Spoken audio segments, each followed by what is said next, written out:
Endi O'zbekiston va Ozarbayjon nafaqat strategik sherik va ittifoqchi, balki abadiy do'st davlatdirlar. O'zbekiston Respublikasi Prezidenti Shavkat Mirziyoyevning taklifiga binoan Ozarbayjon Respublikasi Prezidenti Ilhom Aliyevning bu galgi davlat tashrifi hamkorlikning yangi sahifalarini ochdi. Tarixiy voqealarga boy tashrif tafsilotlari hamkasblarimiz reportajlarida.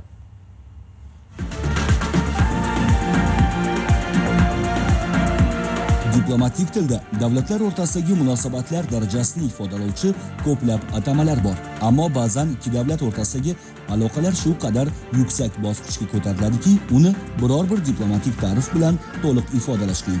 Misol uchun O'zbekiston va Ozarbayjon hamkorligi. Ikki qardosh davlatning bugungi munosabatlari tom ma'noda haqiqiy birodarlik, o'zaro anglashuv va ishonchning yorqin namunasiga aylandi. O'zbekiston Respublikasi Prezidenti Shavkat Mirziyoyevning taklifiga binoan Ozarbayjon Respublikasi Prezidenti Ilhom Aliyev rafiqasi hamrohligida davlat tashrifi bilan mamlakatimizga keldi. Toshkent Humo xalqaro aeroportida oliy martabali mehmonlarni davlatimiz rahbari va rafiqasi kutib oldilar. Ikki mamlakat davlat bayroqlari ko'tarildi. Faxriy qorovul saf tortdi.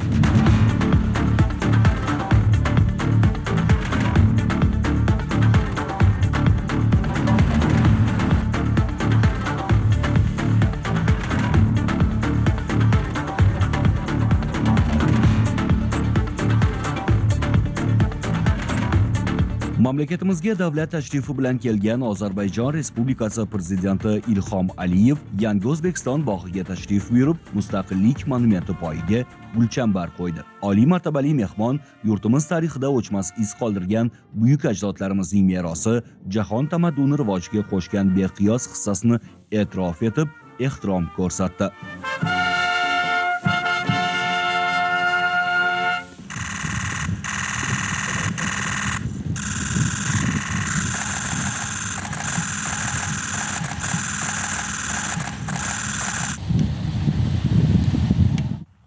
Ozarbayjon yetakchisi shundan so'ng poytaxtimizda bunyod etilgan Ozarbayjon xalqining umummilliy yetakchisi, 20-asrning atoqli siyosiy va davlat arbobi, mustaqil Ozarbayjonning asoschisi Haydar Aliyev yodgorligiga gul qo'ydi.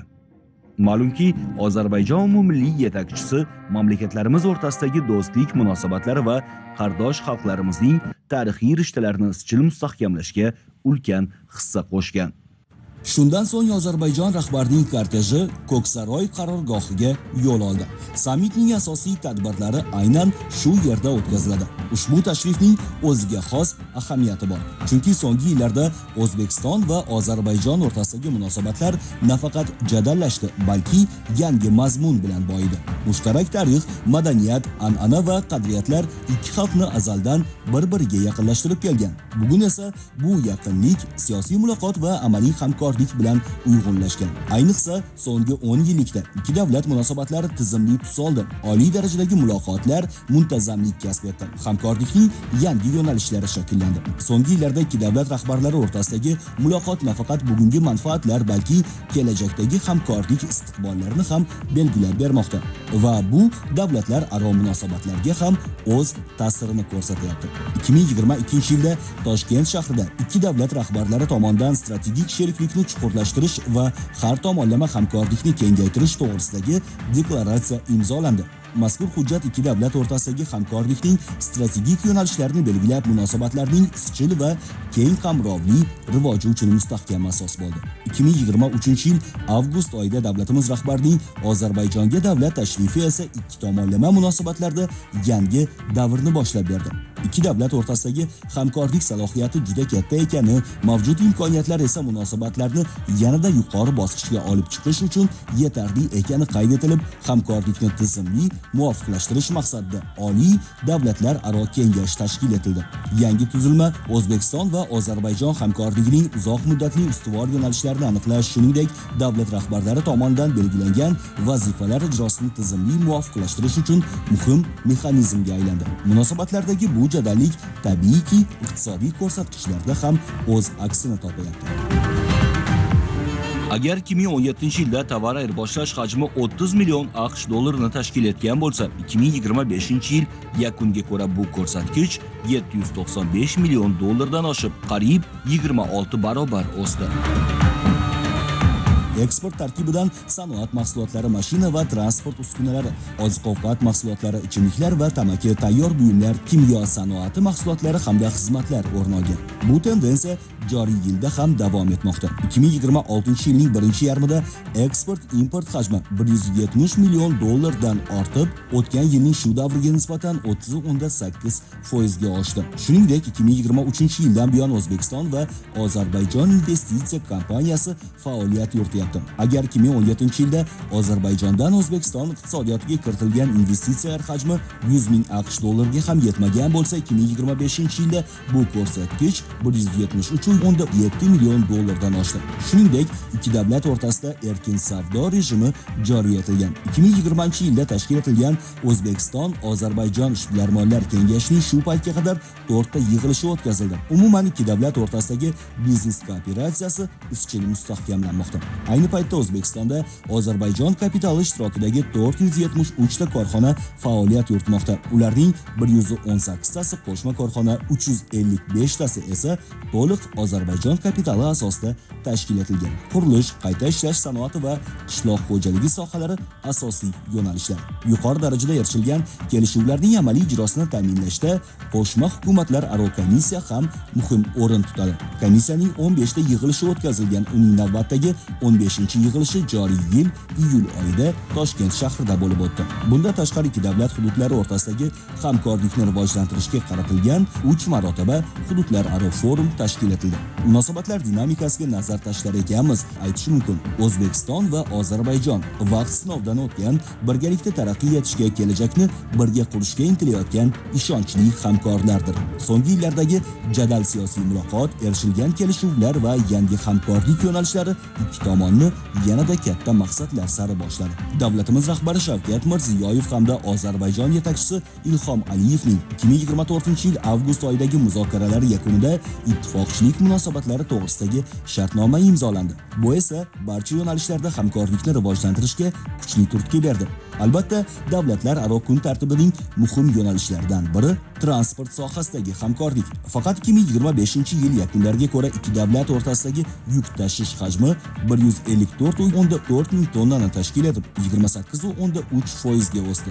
Yuklarni rasmiylashtirish jarayoni ham soddalashtirilmoqda. Ikki davlat o'rtasidagi bojxona tranziti elektron e-tir tizimiga o'tkazildi. Bu esa chegaradan o'tish jarayonini tezlashtirish imkonini bermoqda. O'zbekistonning tranzit salohiyatini oshirish va milliy mahsulotlarni xarid qobiliyati yuqori bo'lgan bozorlarga yetkazib berishda o'rta koridorning ahamiyati ham tobora ortib bormoqda. Toshkent, Boku, Toshkent hamda Boku, Samarqand, Boku yo'nalishlaridagi muntazam aviareyslar esa o'zaro sayyohlar oqimini oshirish, shuningdek, ishbilarmonlik aloqalarini rivojlantirishga xizmat qilmoqda. Hamkorlikni faollashtirishdagi natijalar boshqa sohalarda ham yaqqol namoyon bo'ladi. Masalan, 2025-yilda Andijon shahrida O'zbekiston va Ozarbayjon oliy ta'lim muassasalari rektorlarining birinchi forumi bo'lib o'tdi. Ikki davlat tomonidan bugungi kunga qadar ikkita qo'shma media forum tashkil etildi. Ozarbayjonda O'zbekiston madaniyati kunlari ham muntazam o'tkazib kelmoqda. Ulardan biri o'tgan yil dekabr oyida bo'lib o'tdi. Xalqlarimiz qanchalik yaqin ekanini mamlakatimizda qariyb 40 ming nafar Ozarbayjon millatiga mansub fuqaro istiqomat qilayotgani va ularning madaniy markazi faoliyat yuritayotgani ham yaqqol ko'rsatib turibdi.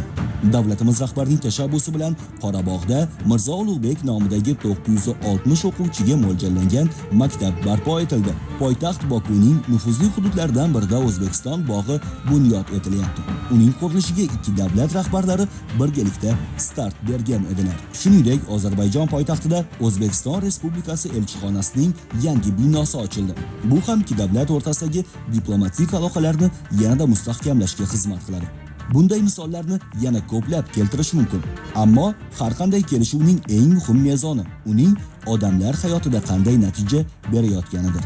Yuqoridagi raqamlar va misollarga nazar tashlasak, bir jihat aniq: O'zbekiston va Ozarbayjonning birgalikdagi salohiyati nihoyatda katta.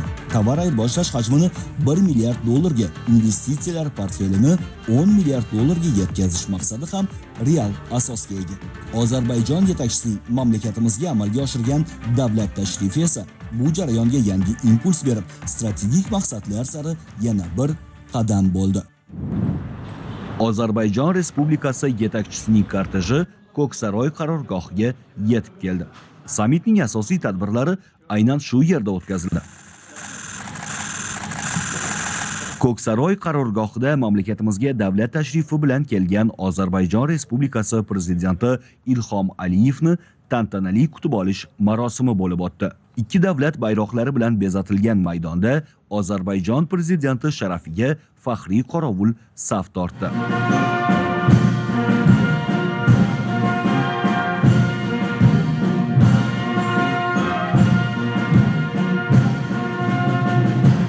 O'zbekiston Respublikasi prezidenti Shavkat Mirziyoyev oliy martabali mehmonni samimiy kutib olib, shohsupaga taklif qildi. O'zbekiston va Ozarbayjon davlat madhiyalari yangradi.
Haydar Ali Aliyev janob olilari, faxriy qorovul, sizni O'zbekiston Respublikasiga kelishinga munosabati bilan saqlandi. Faxriy qaror boshlig'i polkovnik Xanikov.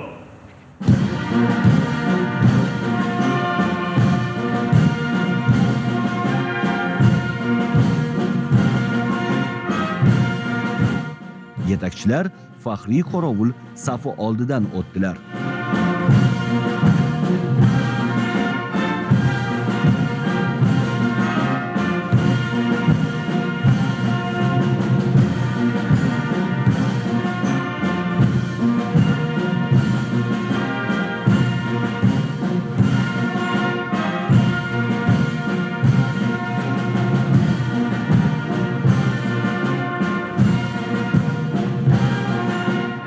Prezidentlar rasmiy delegatsiyalar a'zolarini qutladilar.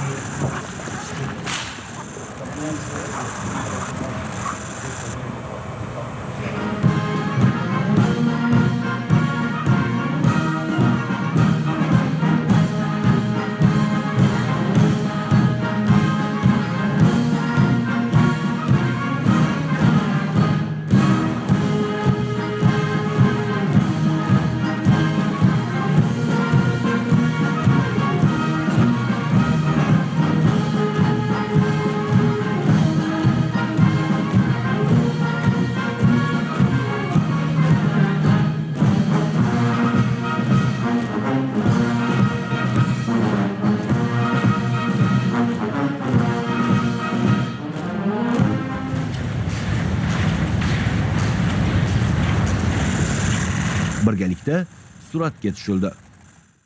Ko'ksaroy qarorgohida O'zbekiston Respublikasi Prezidenti Shavkat Mirziyoyev va Ozarbayjon Respublikasi Prezidenti Ilhom Aliyev tor doirada uchrashuv o'tkazdilar. Yetakchilar ikki tomonlama hamkorlikning asosiy yo'nalishlari va dolzarb masalalarni muhokama qildilar. Shundan so'ng ikki davlat rahbarlari raisligida Oliy davlatlar aro kengashning 3-yig'ilishi bo'lib o'tdi. Muloqot avvalida ishtirokchilar e'tiboriga O'zbekiston va Ozarbayjon o'rtasidagi strategik sheriklik munosabatlarining izchil rivojlanish dinamikasi aks ettirilgan videorolik namoyish etildi. O'zbekiston va Ozarbayjon o'rtasida minglab kilometr masofa bor. Ammo mushtarak tarix, madaniyatlar yaqinligi va xalqlarimizning samimiy mehr-oqibati bu masofani allaqachon shartli tushunchaga aylantirgan. Prezidentlar Ilhom Aliyev va Shavkat Mirziyoyev o'rtasidagi o'zaro ishonch mamlakatlarimiz munosabatlarini ittifoqchilik darajasiga olib chiqib, ularga bunyodkorlik ruhi va ko'lamini bag'ishladi. O'zaro savdo hajmi oshdi. Kompaniyalar o'rtasidagi to'g'ridan-to'g'ri hamkorlik kengaydi. Qo'shma korxonalar va yangi loyihalar paydo bo'ldi. Toshkent shahrining Chilonzor tumanida The Ritz-Carlton mehmonxona majmuasi barpo etilmoqda. Bo'lajak bino fasadi ortida murakkab muhandislik tizimi, sifatga qo'yilgan yangi talablar va turli kasbiy maktablarga mansub mutaxassislarning hamkorligi mujassam. Ayni paytda O'zbekistonda shaharsozlik va zamonaviy turar joy infratuzilmasini rivojlantirishga qaratilgan loyihalar ham amalga oshirilmoqda. Sarmoya bilan birga muhandislik yechimlari kirib kelmoqda. Chorvoq sohilida eng yirik investitsiya tashabbuslaridan biri Sea Breeze Uzbekistan xalqaro turizm markazi loyihasini amalga oshirish boshlandi. Bo'lajak mehmonxonalar, turar joy majmualari va dam olish maskanlari loyihaning faqat ko'ziga ko'rinadigan qismi. Chimyon tog'laridan qariyb 2000 kilometr uzoqda endi Ozarbayjon zaminida paxta to'qimachilik klasterlarida o'zbek tajribasi boshqa ko'rinishda namoyon bo'lmoqda. Bu yerda xomashyonni yetishtirish chuqur qayta ishlashga asoslangan to'liq ishlab chiqarish zanjirining boshlanishiga aylanmoqda. Texnologiyalar bilan bir qatorda ishlab chiqarishni tashkil etish, zamonaviy standartlarni joriy qilish va malakali kadrlar tayyorlash bo'yicha tajriba ham o'zlashtirilmoqda. Hojiqabulda hamkorlik sanoat sur'atiga ega bo'lmoqda.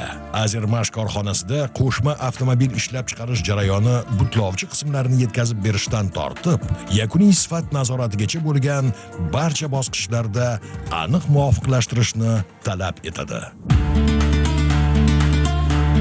Samarqand viloyatida Baki Istiqbol kompaniyasi ishtirokida sut mahsulotlari ishlab chiqarish rivojlanmoqda. Xomashyoni qabul qilish va laboratoriya nazoratidan tortib qadoqlashgacha bo'lgan butun jarayon tayyor mahsulot sifatini ta'minlashga qaratilgan. To'plangan tajriba allaqachon yangi tashabbuslarga yo'l ochmoqda. Milla kompaniyasi sut mahsulotlari ishlab chiqarishni rivojlantirishni rejalashtirmoqda. Qashqadaryo viloyatida Matanat A kompaniyasi ishtirokida gips va quruq qurilish aralashmalarini ishlab chiqarish loyihasi amalga oshirilmoqda.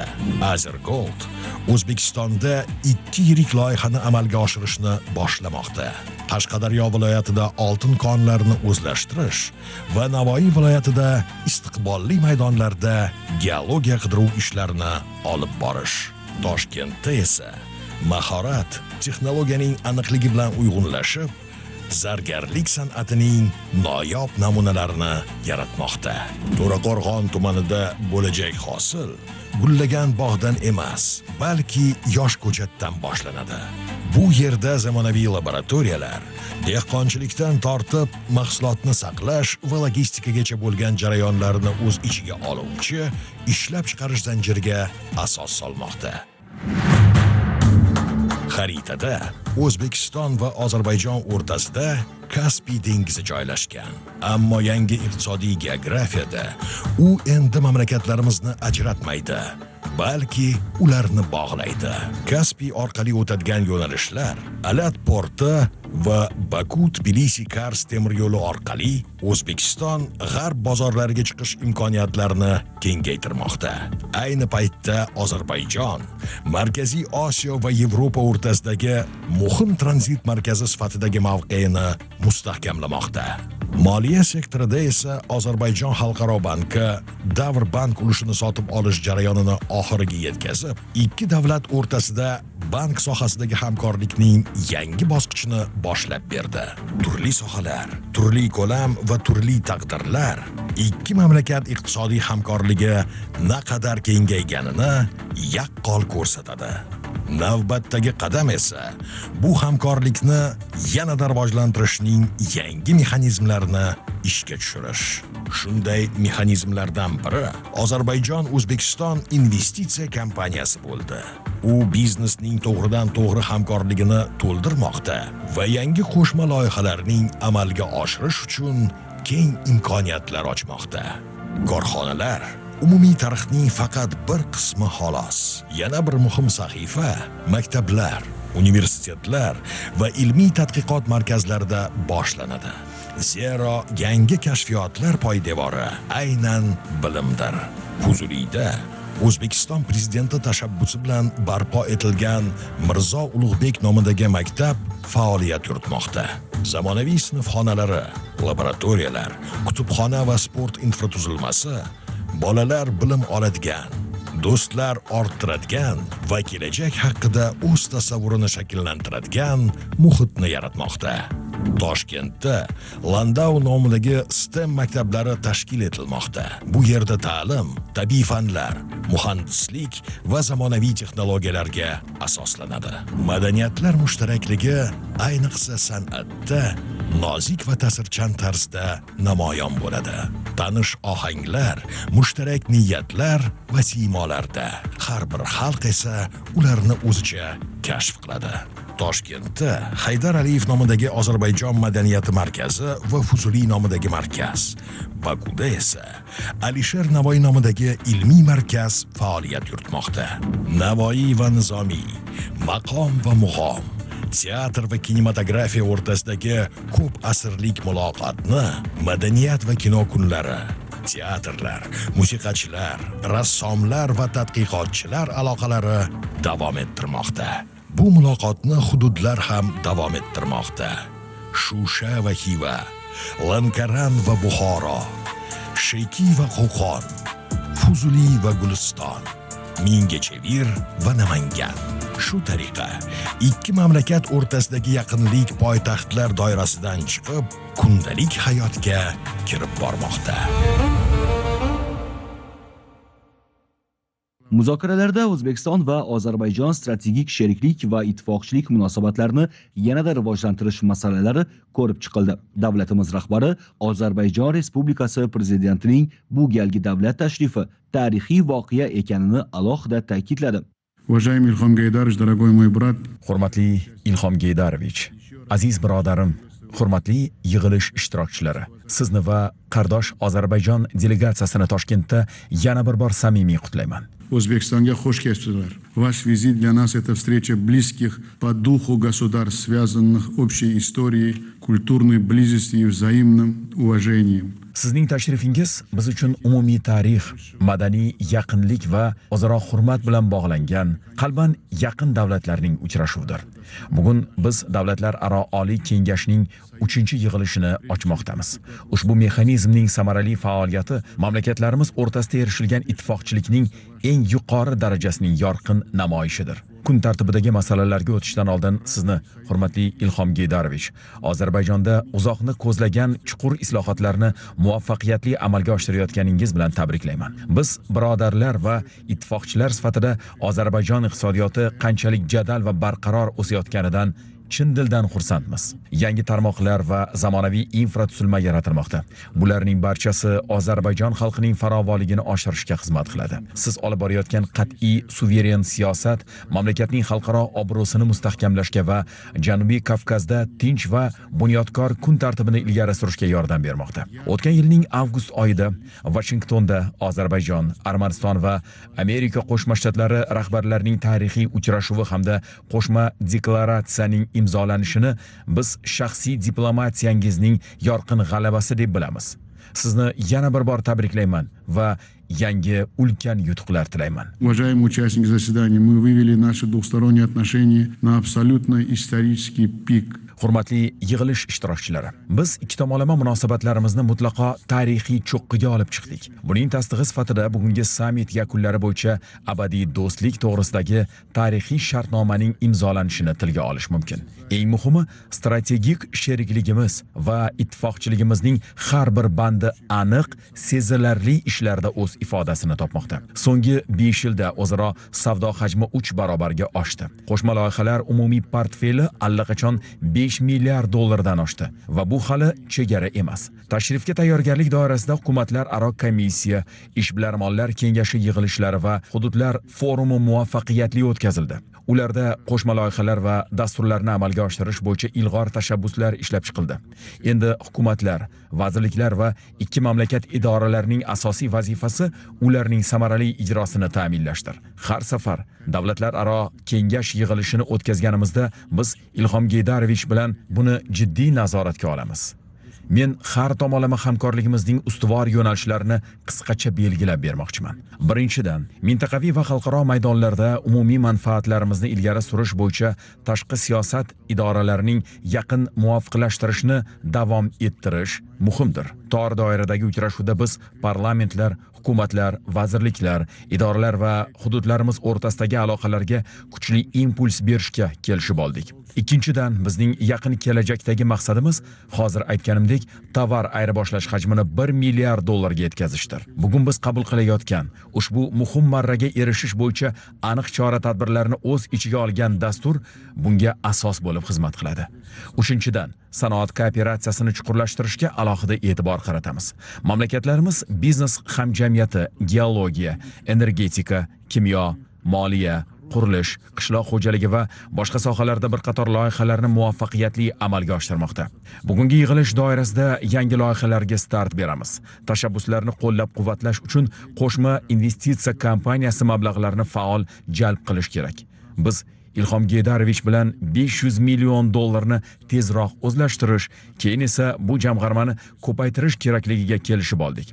Chunki biz ushbu jamg'arma mablag'laridan foydalanish bo'yicha yaxshi qo'shma tajriba orttirdik. Bugungi yig'ilishda savdoni oshirish va kooperatsiyani chuqurlashtirish bo'yicha batafsil rejalar bilan hukumatlararo komissiya hamraislarini tinglaymiz. To'rtinchidan, transport vazirlarimiz oldida jiddiy vazifalar turibdi. O'rta koridorni rivojlantirish doirasida Kaspiy dengizida qo'shma flotni ishga tushirishni tezlashtirish zarur. Shuningdek, biz Kaspiyda yagona operatorga ega alohida O'zbekiston-Ozarbayjon koridorini yaratishdan manfaatdormiz. 5-dan, bizning ittifoqchiligimiz ko'p asrlik umumiy tarixga, ikki qardosh xalqning madaniy qadriyatlarining yaqinligiga asoslanadi. Bizning burchimiz bu boy merosni avaylab asrash va ko'paytirish, muntazam ravishda, kerakli darajada o'zaro madaniyat kunlarini o'tkazishdir. Bunday tadbirlar nafaqat poytaxtlarda, balki mamlakatlarimiz hududlarida ham o'tkazilishi kerak. Bugun biz birgalikda Nizomiy Ganjaviy nomidagi Milliy pedagogika universitetining yangi binosini ochamiz va yangi Toshkentda Ozarbayjon bog'i qurilishiga start beramiz. Xalqlarimizni yanada yaqinlashtirish maqsadida Nizomiy Ganjaviy va Alisher Navoiy qo'shma kinolentasi adabiy ko'prigini yaratishni taklif qilamiz. Bu xalqlarimizning yaqinlashuvi va yoshlar uchun namuna bo'ladi. Biz shunday filmlar seriyasini yaratishimiz kerak. Biz bu yil kuzda Ozarbayjonda ikki mamlakatning yetakchi oliy o'quv yurtlari rektorlarining ikkinchi forumini o'tkazishni qo'llab-quvvatlaymiz.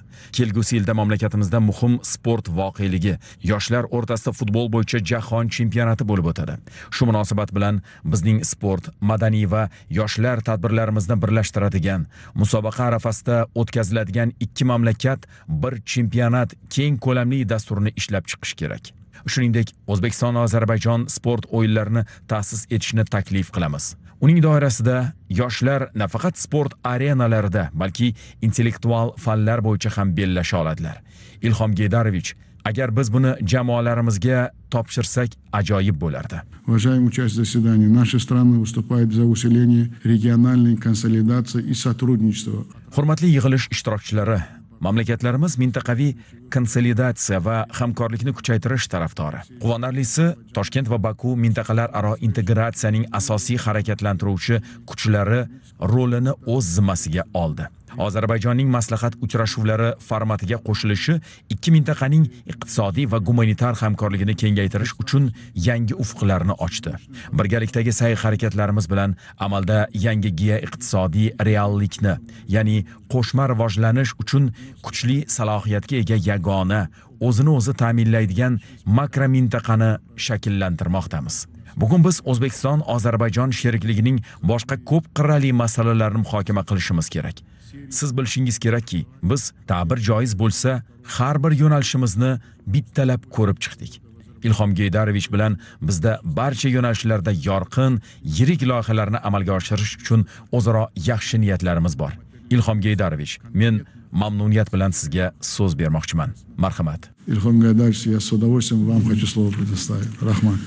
Спасибо, уважаемый Шавкат Мирамонович, дорогие друзья. В первую очередь хотел бы поблагодарить вас, Шавкат Мирамонович, за приглашение. Muhtaram Shavkat Miramonovich, aziz do'stlar. Avvalo sizga muhtaram Shavkat Miramonovich, birodar O'zbekistonga taklif etganingiz, yuksak mehmondo'stligingiz, Ozarbayjon xalqiga bo'lgan samimiy munosabatingiz hamda ikki tomonlama aloqalarimizni rivojlantirishga qo'shayotgan shaxsiy hissangiz uchun chuqur minnatdorlik bildiraman. Bugungi anjumanimiz avvalida namoyish etilgan qisqa videorolikda hayotga tatbiq etilayotgan qo'shma loyihalar juda mazmunli va aniq aks ettirildi. Ularning ayrimlari allaqachon muvaffaqiyatli yakunlandi. Qolganlari esa tizimli ravishda amalga oshirilmoqda va yaqin istiqbolda nihoyasiga yetkaziladi. Eng muhimi, mamlakatlarimiz o'rtasidagi hamkorlikni mustahkamlash borasida aniq va puxta ishlab chiqilgan kun tartibiga egamiz. Ishonamanki, belgilangan rejalar ijrosi bilan bir qatorda yangi istiqbolli tashabbus va loyihalar ham hayotga kirib boradi. Aslida ushbu taqdimot yanada uzoq davom etishi mumkin edi. Videorolikda bugungi kunda davlatlarimizni birlashtirib turgan barcha strategik yo'nalishlar juda to'g'ri va lo'nda ifoda etilganidan g'oyat mamnun bo'ldim. В первую очередь хотел бы также поздравить вас, Шавкат Мирамонович, всех наших братьев в Узбекистане с огромными успехами в развитии страны, укреплению потенциала. Avvalo sizni, muhtaram Shavkat Miramonovichni va O'zbekistondagi barcha birodarlarimizni mamlakatni har tomonlama rivojlantirish, uning salohiyatini yuksaltirish borasida hamda ijtimoiy, iqtisodiy va xalqaro maydonda erishilayotgan ulkan zafarlar bilan chin qalbdan tabriklayman. Bugun O'zbekiston xalqaro hamjamiyatda yuksak nufuz va munosib o'ringa ega bo'lgan qudratli davlatdir Bu yutuqlar hech shubhasiz sizning oqilona rahbarligingiz va fidokorona mehnatlaringiz mahsulidir. Siz O'zbekiston taraqqiyotini yangi bosqichga olib chiqish hamda uning jahon sahnasidagi obro'sini mustahkamlash yo'lida tinmay mehnat qilmoqdasiz.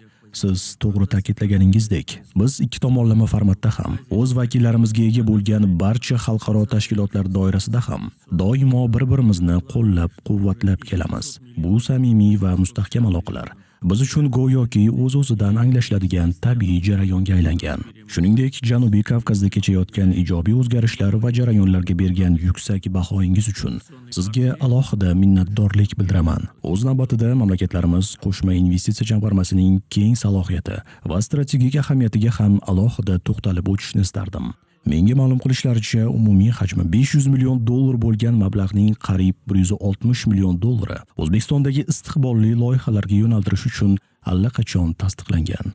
Ishonchim komilki, biz ushbu moliyaviy resursni qisqa fursatlarda to'liq o'zlashtirib, hamkorlikning yangi ufqlarini belgilab olamiz. Boisi investitsiya loyihalarimiz portfeli biz belgilagan $500 million marradan ancha keng qamrovdir. Также хотел бы выразить благодарность за вашу помощь в восстановлении Карабаха. Узбекистан и вы были первой страной, первым президентом, которые оказали практическую помощь.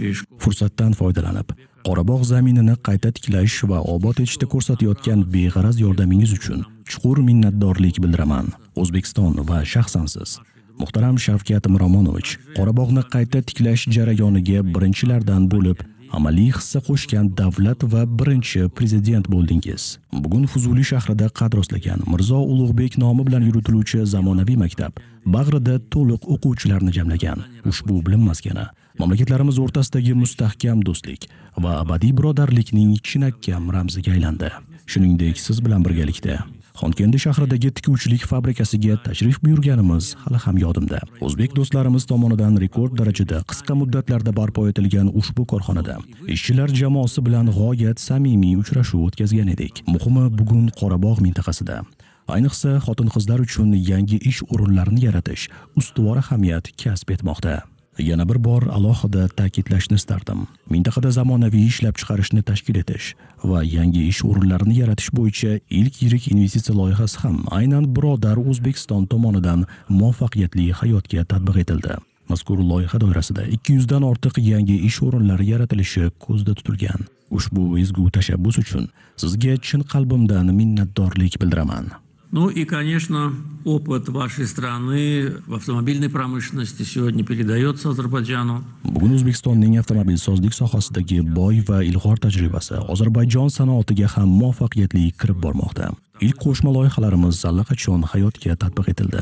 Ayni paytda esa to'liq ishlab chiqarish siklini yo'lga qo'yish borasida tizimli ishlar olib borilyapti va bu yo'nalishda ikkinchi zavod qurilishi jadallik bilan davom etmoqda. Ushbu zamonaviy korxona mamlakatimiz avtomobil sanoatini yangi taraqqiyot bosqichiga olib chiqishga kuchli turtki berishiga ishonchim komil. Shu bilan bir qatorda qishloq xo'jaligi tarmog'ini rivojlantirishga qaratilgan qo'shma loyihalarimiz ham yuqori samara bermoqda. Transport va tranzit yo'laklarini kengaytirish sohasida ham salmoqli natijalarga erishmoqdamiz.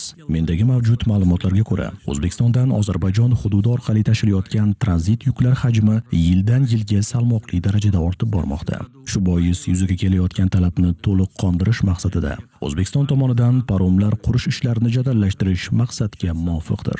Ushbu muhim masalani muhtaram Shavkat Miromonovich bilan ham atroflicha muhokama qilib oldik.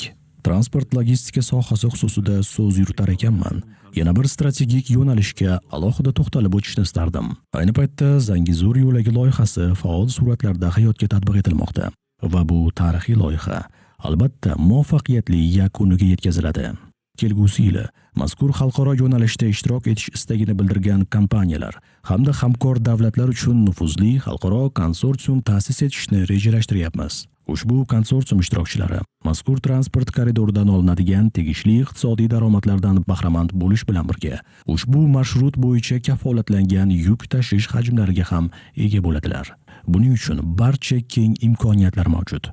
Agar o'zbekistonlik sheriklarimizda bu borada qiziqish bo'lsa, biz sizni ushbu konsorsium tarkibida ko'rishdan g'oyat mamnun bo'lamiz va bu tashabbusni doimo to'liq qo'llab-quvvatlaymiz. Хотел бы еще раз вас поблагодарить за вашу особую роль в привлечении Азербайджана в качестве полноправного члена консультативной встречи. Fursatdan foydalanib, Ozarbayjonning Markaziy Osiyo davlatlari rahbarlarining maslahat uchrashuvlari formatiga to'liq huquqli a'zo sifatida qo'shilishiga ko'rsatgan alohida ko'magingiz uchun sizga yana bir bor chin qalbimdan minnatdorlik bildiraman. Ushbu tarixiy qarorning aynan go'zal Toshkent shahrida sizning oqilona rahbarligingiz ostida o'tgan sammitda qabul qilingani chuqur ramziy ma'noga ega. Biz siz bilan birga Ozarbayjonning ushbu formatdagi to'laqonli ishtirokini ta'minlash yo'lida shaxsan qanday ulkan va salmoqli hissa qo'shganingizni juda yaxshi bilamiz va yuksak qadrlaymiz. Yaqinda Qirg'izistondagi uchrashuvimiz ham bu fikrimizni yaqqol tasdiqlaydi. Shu bois Ozarbayjon Markaziy Osiyo mamlakatlari bilan ko'p tomonlama hamkorlik doirasidagi ushbu jarayonlarga g'oyat yuksak mas'uliyat bilan yondashmoqda. Biz ushbu strategik sheriklikni yanada chuqurlashtirish hamda ushbu makromintaqaviy formatni mutlaqo yangi, amaliy mazmun bilan boyitishdan manfaatdormiz. Сотрудничество со странами Центральной Азии очень ответственно подходит к этой работе. Davlat rahbarlari xalqaro va mintaqaviy kun tartibidagi dolzarb masalalar yuzasidan ham fikr almashdilar. Yig'ilishda hukumatlar aro komissiya hamraislarining axborotlari tinglandi. Erishilgan kelishuvlarni o'z vaqtida va sifatli amalga oshirishga qaratilgan yo'l xaritasini qabul qilishga qaror qilindi. Shuningdek, davlatimiz rahbari Shavkat Mirziyoyev va Ozarbayjon Respublikasi prezidenti Ilhom Aliyev qo'shma loyihalarga start berish marosimida ishtirok etdilar. Marosim doirasida bank sohasidagi hamkorlik, zamonaviy qurilish materiallari ishlab chiqarish, ta'lim muassasalarini tashkil etish va avtomobillarga yoqilg'i quyish infratuzilmasini barpo etish, yirik turistik va turar joy majmualarini qurish, mineral xomashyoni qayta ishlash va bog'dorchilikni rivojlantirishni nazarda tutuvchi qo'shma loyihalarga start berildi.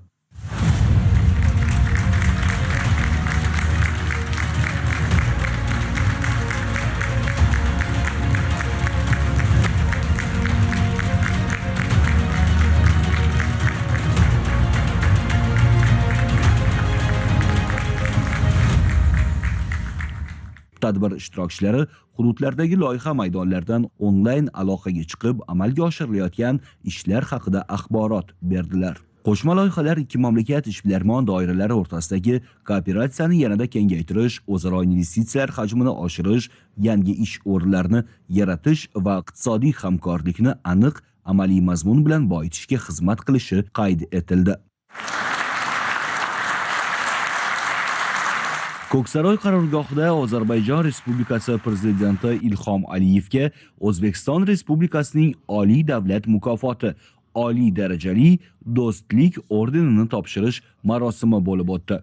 Davlatimiz rahbari nufuzli mukofotni topshirar ekan, ushbu qaror Ozarbayjon xalqining qardosh mamlakatlarimiz o'rtasidagi do'stlik, strategik sheriklik va ittifoqchilik munosabatlarini mustahkamlashdagi xizmatlariga nisbatan O'zbekiston xalqining samimiy hurmati va e'tirofining ifodasi ekanini ta'kidladi. Уважаемый Ильхом Гейдарович, Hurmatli Ilhom Geydarovich, yana bir bor O'zbekistonga xush kelibsiz. Xush kelibsiz O'zbekistonga. Каждая наша встреча — это история. Har bir uchrashuvimiz bu tarix. Bugungi tashrif ham tarixiy. Biz bugun barcha yo'nalishlarni, har bir loyihani juda sinchkovlik bilan o'rganib chiqdik va Ilhom Geydarovich juda jiddiy qo'llab-quvvatladi. Biz yangi yo'l xaritasini qabul qildik. Tovar ayirboshlash hajmini 1 milliard dollarga yetkazishga kelishib oldik. Bu albatta chegara emas. Это, конечно, не предел.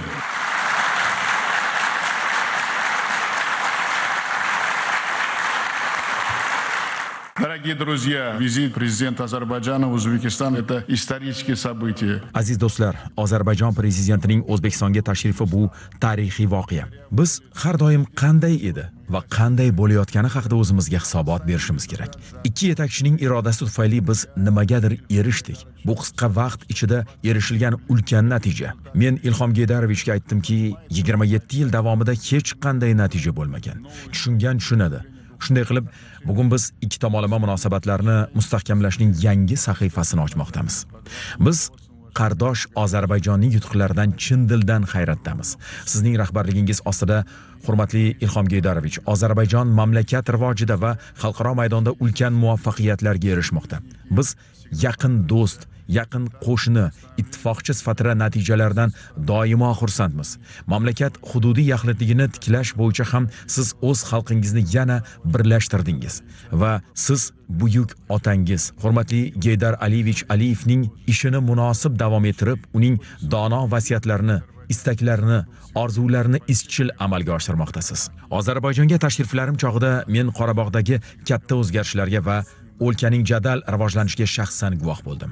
Ozarbayjon, men doim aytaman, bizning yaqin, ishonchli va vaqt sinovidan o'tgan do'stimiz va hamkorimizdir. Ikki mamlakat xalqlarini azaldan qardoshlik rishtalari, umumiy tarix, din, o'xshash madaniyat, til va an'analar bog'lab turadi. Ильхам Гейдарович, вы внесли огромный вклад в развитие многогранного сотрудничества с Узбекистаном. Ilhom Geydarovich, siz O'zbekiston bilan ko'p qirrali hamkorlikni rivojlantirishga ulkan hissa qo'shdingiz. Aynan siz davlatlarimiz o'rtasidagi ittifoqchilikning boshida turdingiz.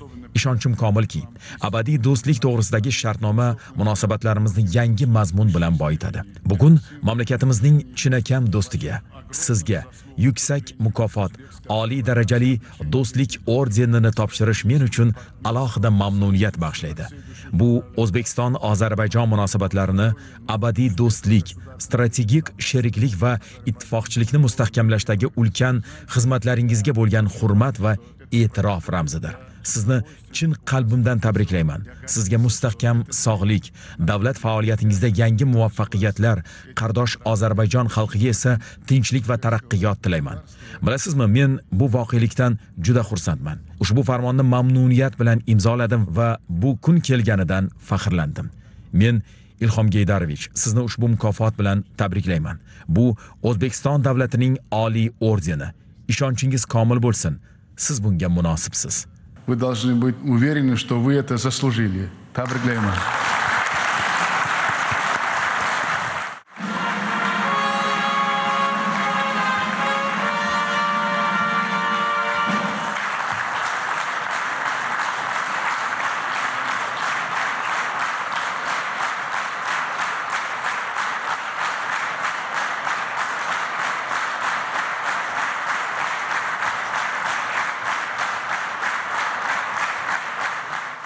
O'z navbatida Ozarbayjon prezidenti yuksak e'tirof uchun mamlakatimiz yetakchisi va xalqiga minnatdorlik izhor etib, do'stlik va o'zaro hurmat ruhidagi har tomonlama hamkorlik yanada mustahkamlanishiga ishonch bildirdi. Уважаемый Шавкат Мирамонович, дорогие друзья, в первую очередь хотел бы искренне вас поблагодарить за такую высокую оценку.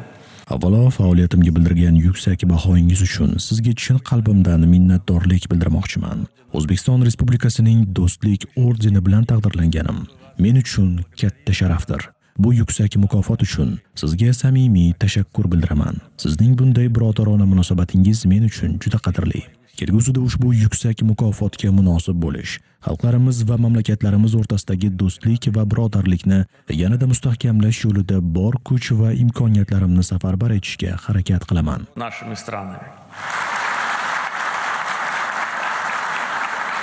Шавкат Мирамонович в своем выступлении отметил стратегический союзнический характер наших отношений. Shavkat Miromonovich o'z nutqida munosabatlarimiz strategik va ittifoqchilik xususiyatiga ega ekanini alohida ta'kidladi. Biz bunday yuksak darajaga qisqa vaqt ichida erishdik. Agar O'zbekistonga tashriflarim xronologiyasiga nazar tashlaydigan bo'lsak, eng faol davr so'nggi 4-5 yilga to'g'ri keladi. Shu vaqt davomida O'zbekistonga 7 marta tashrif buyurdim. Shavkat Miromonovich esa ushbu davr mobaynida Ozarbayjonga bundan ham ko'proq bordi. Albatta bu oddiy statistika, lekin ushbu raqamlar ortida avvalo umumiy tarixiy ildizlarimiz, xalqlarimizning yaqinligi, madaniyatlarimiz, tillarimiz va an'analarimizning mushtarakligi, bir-birimizga bo'lgan samimiy munosabatlarimiz, O'zbek va Ozarbayjon xalqining ko'p asrlik do'stligi mujassam. Bugun ushbu yuksak mukofotni qabul qilar ekanman. O'zbekiston prezidenti Shavkat Miromonovichning ikki tomonlama munosabatlarimizni mustahkamlashdagi alohida o'rnini ta'kidlashni istardim. U kishining xalqlarimizga bo'lgan samimiy munosabati, Qorabog'ni tiklashda ko'rsatgan amaliy yordami biz uchun beqiyos ahamiyatga ega. Qorabog'ni tiklash jarayonida bizga amaliy yordam qo'lini cho'zgan dunyodagi birinchi prezident Shavkat Miromonovich Mirziyoyev, birinchi davlat esa O'zbekiston bo'ldi. Это президент Мирзиёев и Узбекистан.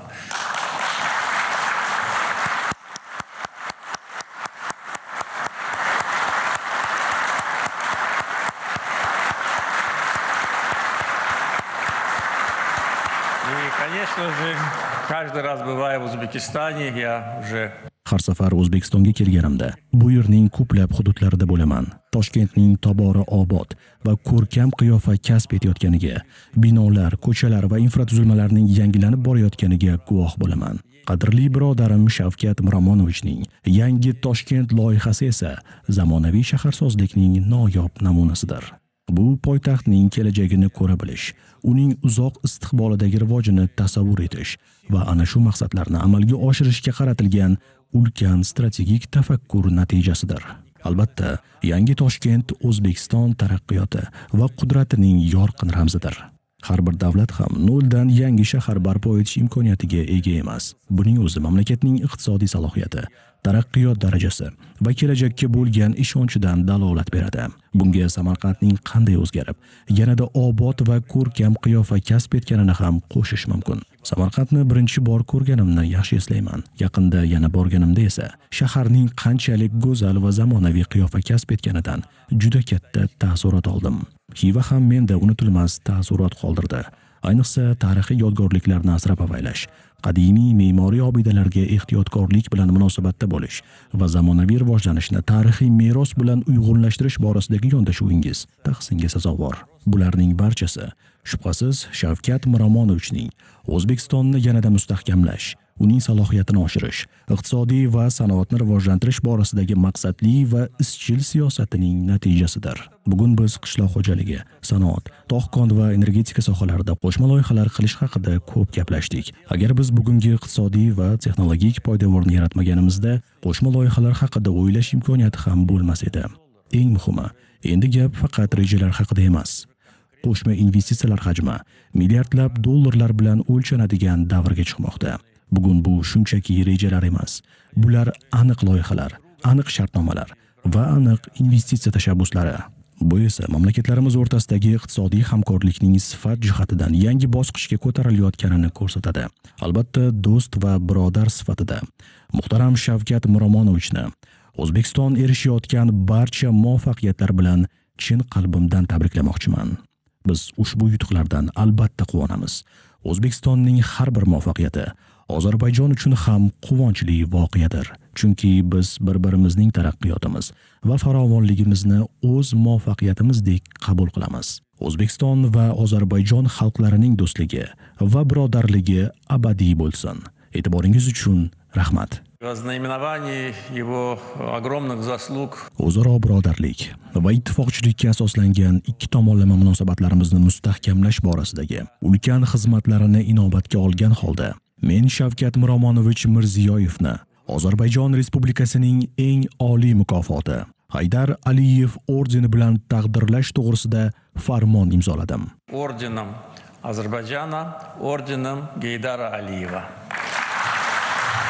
Для получения государственной награды приглашается президент Республики Узбекистан Шавкат Миромонович Мирзиёев.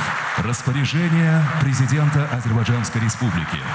Руководствуясь пунктом 23 статьи 109 Конституции Азербайджанской Республики, постановляю за особые заслуги в развитии дружественных, братских и союзнических связей между Республикой Узбекистан и Азербайджанской Республикой наградить президента Республики Узбекистан Шавката Миромоновича Мирзиёева орденом Гейдар Алиев.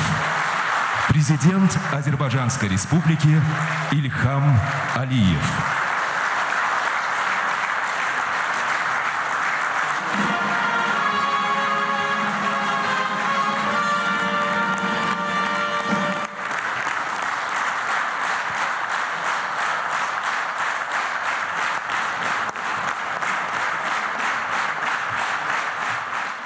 O'zbekiston yetakchisi Ozarbayjon prezidenti va qardosh Ozarbayjon xalqiga chuqur minnatdorlik bildirib, ushbu mukofotni abadiy do'stlik, strategik sheriklik va ittifoqchilik munosabatlarini mustahkamlash yo'lidagi qo'shma sa'y-harakatlarga berilgan yuksak baho sifatida qabul qilishini ta'kidladi.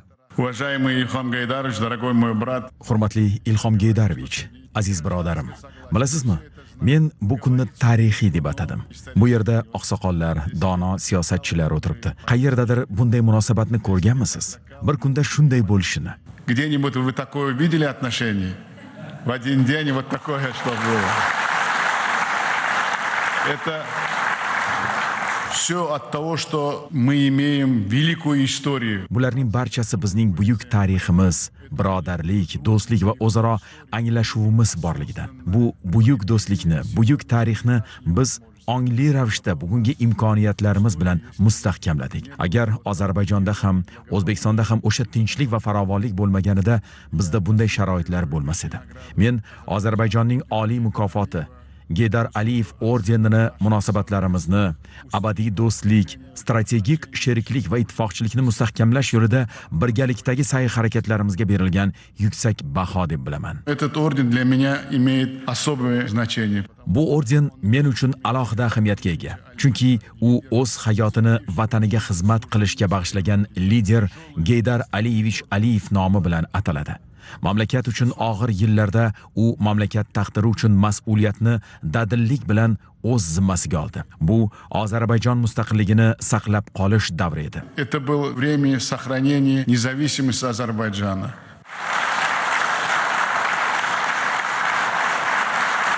Благодаря его твердой политической воле, мудрости, uning qat'iy siyosiy irodasi, donoligi, insoniy fazilatlari tufayli mamlakatga tinchlik va fuqarolik totuvligi qaytdi. Buni hammamiz bilamiz.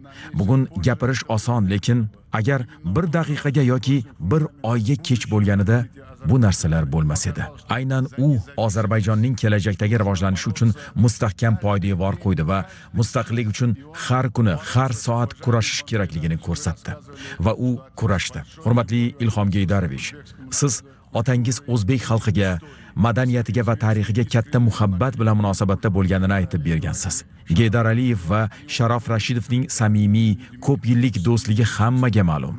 Ularning ikkisi ham ziyoli insonlar, ijodkor shaxslar, haqiqiy ensiklopedistlar bo'lishgan va ikki xalqning yaqinlashishi uchun ko'p ish qilishgan.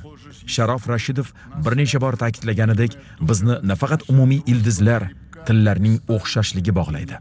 Bizni yagona ruh bog'laydi. Bizning do'stligimiz po'latdek mustahkam va hech qanday masofa uni zaiflashtira olmaydi.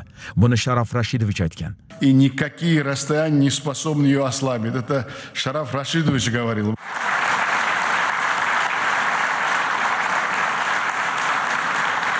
Он знал, что это так будет и в будущем.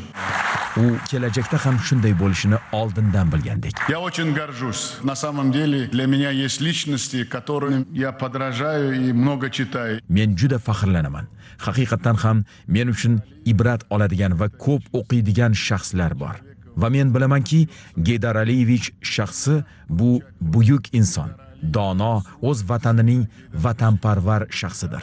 Va men uchun Geydar Aliyev ordenini Geydar Aliyevichning o'g'li Ilhom Geydarovich qo'lidan olish faxr va hayratdir. Shuning uchun men yana bir bor sizga minnatdorchilik bildiraman. Ilhom Geydarovich, bugungi mukofot Geydar Aliyevichning buyuk ishlarining munosib davomidir. Men yana bir bor minnatdorman. Ishonchingiz komil bo'lsinki, men bu ordenga munosib bo'lishga intilaman. Bu bizning ittifoqchiligimizni mustahkamlaydi.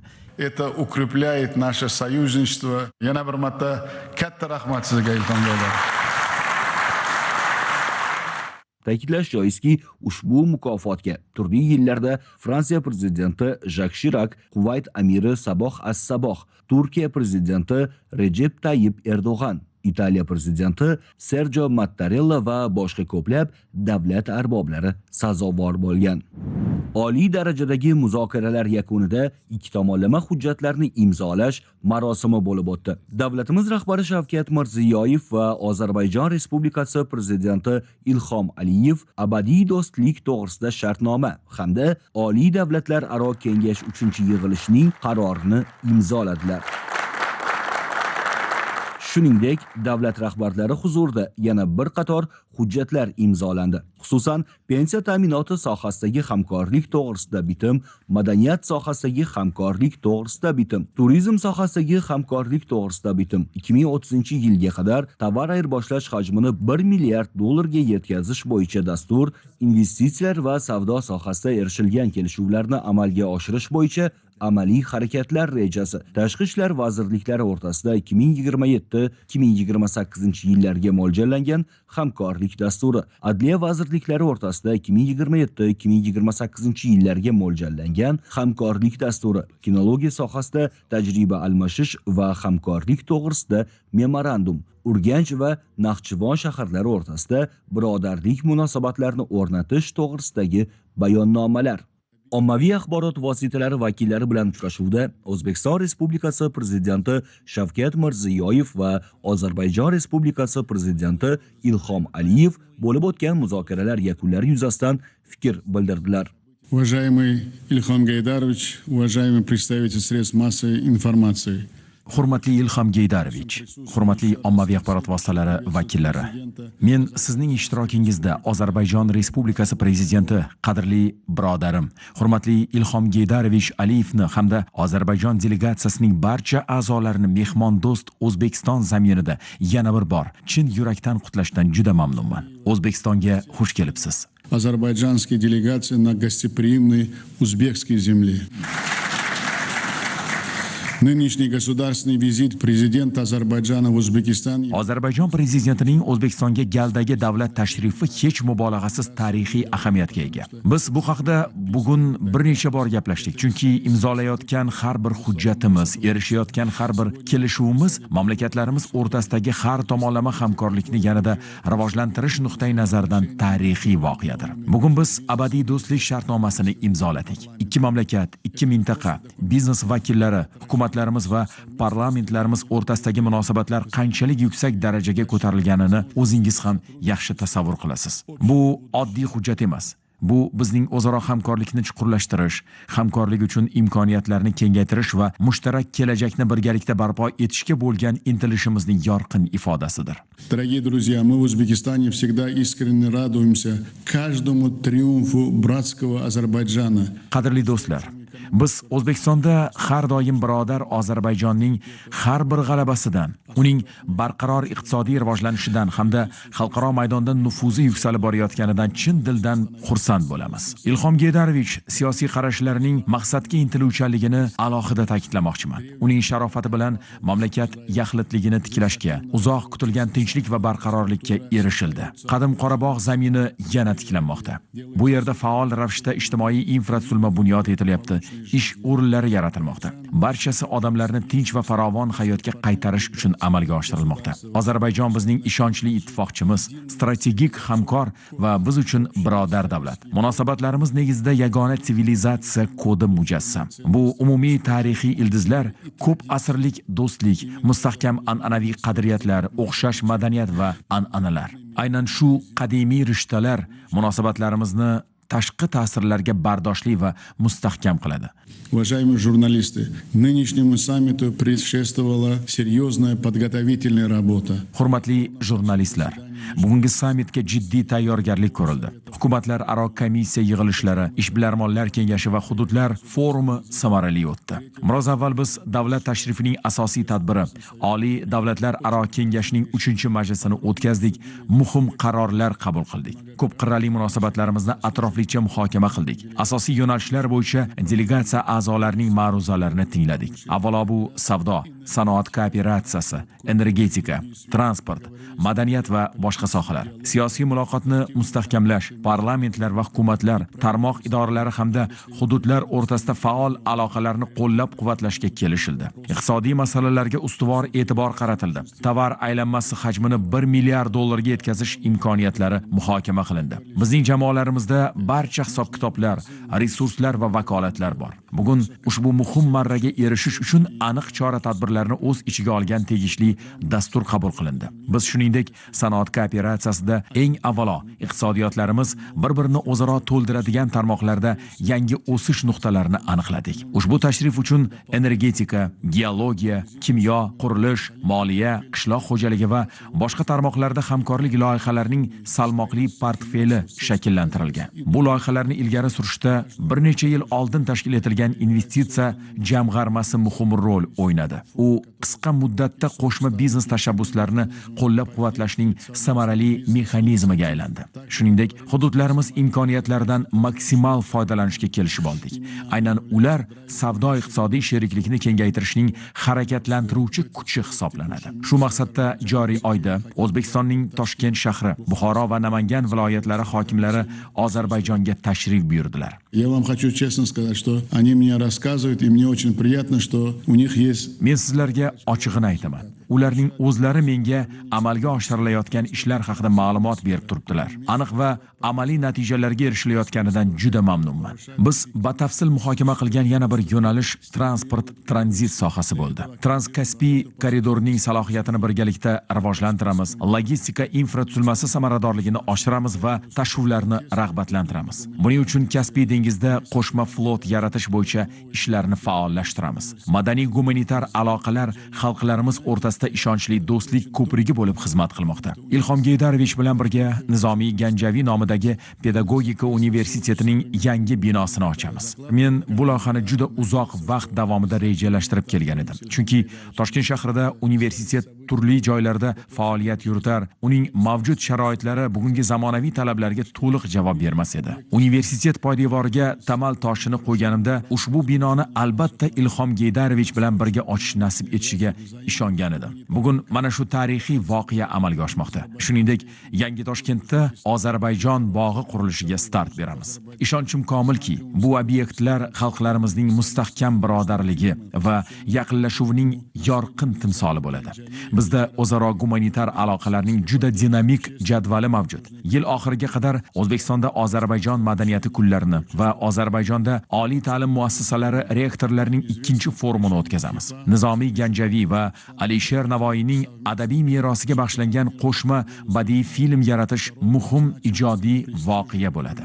Biz jamoatchilik va yoshlar aloqalarini har tomonlama qo'llab-quvvatlaymiz. Muloqot, ijod va innovatsion g'oyalar almashinuvi uchun makon yaratamiz. Sizga ma'lumki, FIFA qaroriga ko'ra, kelasi yili O'zbekiston va Ozarbayjon yoshlar o'rtasida futbol bo'yicha ahamiyati va nufuzi jihatidan sayyoradagi 2-turnir Jahon chempionatini birgalikda qabul qiladi. Ushbu ulkan sport tadbiri doirasida ikki mamlakat bir chempionat keng ko'lamli davlatlararo dasturini qabul qilishni taklif qildik. So'zim yakunida shuni ta'kidlamoqchimanki, O'zbekiston va Ozarbayjon hamkorligi allaqachon ikki tomonlama kun tartibi doirasidan kengroq qamrov kasb etdi. Ozarbayjonning Markaziy Osiyo davlat rahbarlarining maslahat uchrashuvlari formatiga qo'shilishi to'g'risidagi tarixiy qaror yagona ishonch, yaxshi qo'shnichilik makonini shakllantirish hamda Markaziy Osiyo va Janubiy Kavkaz o'rtasidagi o'zaro bog'liqlikda muhim qadam bo'ldi. Mamlakatlarimiz jahon arenasida yagona safda harakat qilmoqda. Biz diplomatik harakatlarni izchil muvofiqlashtirib boryapmiz. Birlashgan Millatlar Tashkiloti, Qo'shilmaslik harakati, Turkiy davlatlar tashkiloti, Islom hamkorlik tashkiloti, Mustaqil davlatlar hamdo'stligi va boshqa tuzilmalar doirasidagi asosiy global maydonda ittifoqchilik muloqotini mustahkamlayapmiz. Дорогие друзья, сама жизнь и глубина наших дискуссий демонстрирует... Qadrli do'stlar, hayotning o'zi va munozaralarimizning ko'lami va mazmuni O'zbekiston-Ozarbayjon amaliy hamkorligi kun tartibi qanchalik ulkan miqyos va misli ko'rilmagan dinamikaga erishganini namoyish etmoqda. Bugungi samarali muzokaralar yakunida hamkorlikning eng muhim sohalari bo'yicha muhim kelishuvlar portfelini tasdiqladik. Shu munosabat bilan, hurmatli Ilhom Geydarovich, qat'iy pozitsiyangiz va barcha takliflarimizni qo'llab-quvvatlaganingiz uchun sizga sizga samimiy minnatdorchilik bildiraman. Ishonchim komilki, ushbu tarixiy tashrif yakunlari sherikchiligimizni aniq mazmun bilan boyitadi, ikki qardosh mamlakatning qo'shma loyihalari va barqaror rivojlanishi uchun yangi ufqlarni ochadi. E'tiboringiz uchun rahmat. И устойчивого развития двух братских стран. Благодарю за внимание. Спасибо, уважаемый Шавкат Мирамонович, дорогие друзья. В первую очередь хотел бы еще раз выразить вам благодарность. Rahmat, muhtaram Shavkat Miromonovich. Qadrli do'stlar, avvalo meni O'zbekistonga taklif qilganingiz, ko'rsatgan yuksak mehmondo'stligingiz va Ozarbayjon xalqiga bo'lgan samimiy munosabatingiz uchun sizga yana bir bor minnatdorlik bildirmoqchiman. Bilasizlar, biz ham O'zbekistonga va O'zbekistonning birodar xalqiga xuddi shunday ezgu va birodarona munosabatdamiz. Bugungi tashrifimiz yakunlari ham buni yana bir bor tasdiqladi. Avvalo shuni ta'kidlamoqchimanki, Toshkentga birinchi marta kelayotganim yo'q. Har safar bu yerga tashrif buyurganimda jadal taraqqiyotga guvoh bo'laman. Bu yirik loyihalarda ham, kichik tafsilotlarda ham yaqqol ko'rinadi. Bugun butun Toshkent va butun O'zbekiston yuksalish davrini boshdan kechirmoqda. Bu avvalo qadrli birodarim Shavkat Miromonovichning O'zbekiston salohiyatini mustahkamlash, uning xalqaro maydondagi mavqeini yuksaltirish va eng muhim ijtimoiy-iqtisodiy vazifalarni hal etishga qaratilgan faoliyati samarasidir. Когда Шавкат Мирамонович возглавил Узбекистан, ситуация была совсем другой. Граждане Узбекистана это хорошо знают. Shavkat Miromonovich O'zbekiston rahbari bo'lgan 2016-yilda vaziyat butunlay boshqacha edi. Bu haqiqatni O'zbekiston fuqarolari yaxshi biladilar. Biz ham buni yaxshi bilamiz. Shuning uchun u kishi mamlakatni taraqqiyot yo'liga olib chiqish, davlat rivojlanishining iqtisodiy asoslarini amalda noldan shakllantirish, iqtisodiyotni diversifikatsiya qilish, sanoat va qishloq xo'jaligini rivojlantirish, iqtisodiyotning katta salohiyatga ega bo'lgan va ehtiyoj sezayotgan sohalarga investitsiyalar jalb etish uchun ulkan sa'y-harakatlarni amalga oshirishlariga to'g'ri keldi. Bugun esa biz butunlay boshqa O'zbekistonni ko'rib turibmiz. Bugun O'zbekiston xalqaro hamjamiyatda yuksak hurmat, e'tiborga ega bo'lgan davlatdir. Bu yerda sanoatni rivojlantirish, qishloq xo'jaligi, energetika, transport infratuzilmasi bilan bog'liq eng muhim masalalar tezkor va samarali hal etilmoqda. Shavkat Miromonovich ikki tomonlama munosabatlarimiz haqida gapirgan barcha jihatlar, avvalo u kishi va jamoasi O'zbekiston uchun amalga oshirgan ishlarga taalluqli. Men bu haqda bugun ham gapirdim.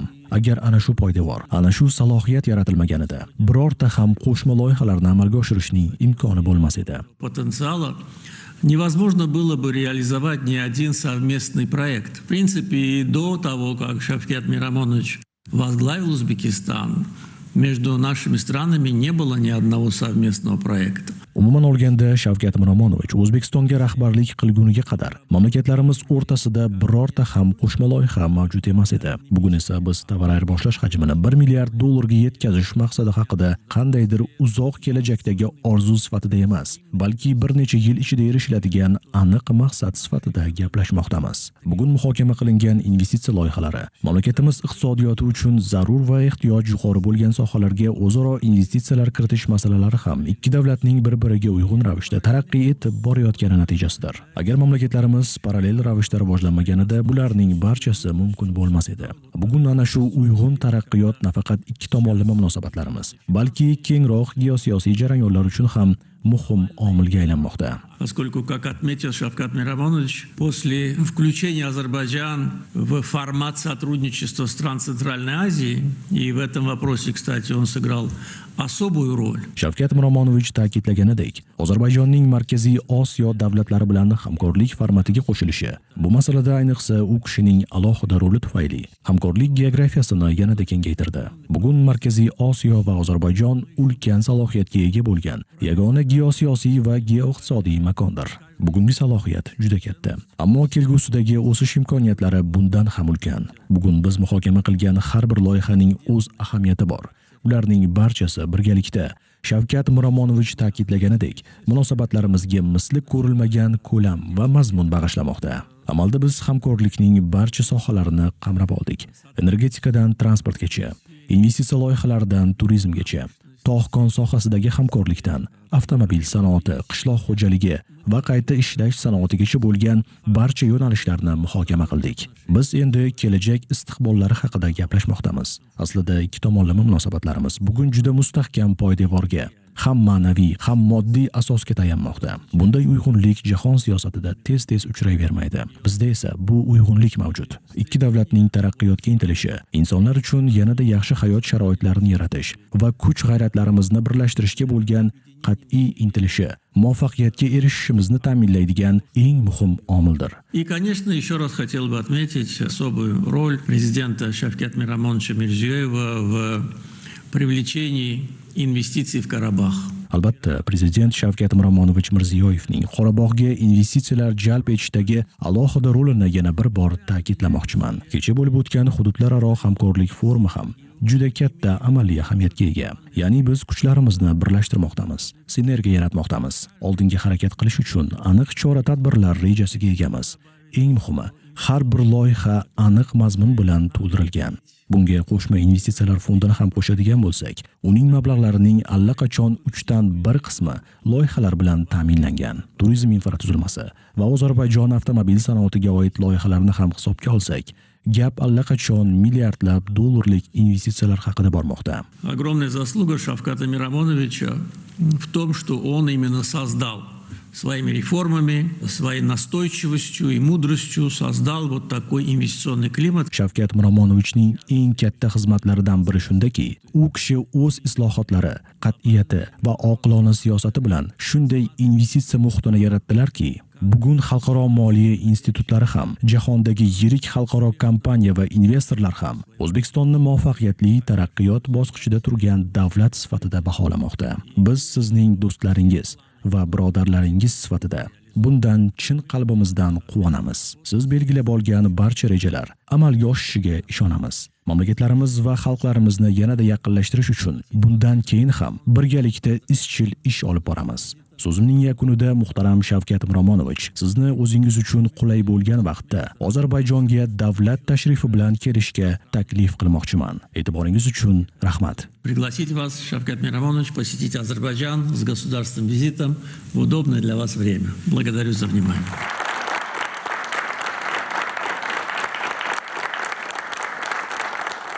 Prezidentimiz Shavkat Mirziyoyev hamrohligida Ozarbayjon prezidenti Ilhom Aliyev bir avlod ko'z o'ngida qad rostlayotgan ulkan shahar qiyofasi bilan tanishish uchun Yangi Toshkentga tashrif buyurdi. Yangi Toshkent millat tafakkuri, orzu niyatlari, maqsadlarining me'morchilik tilidagi ifodasidir.